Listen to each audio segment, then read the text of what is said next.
マジでやばい。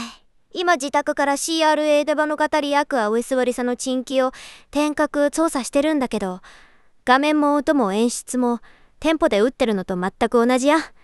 リモートなのに液晶の動きがヌルヌル、 BGM の盛り上がりカッパのキュンってなる SE も全部リアルフォのもの。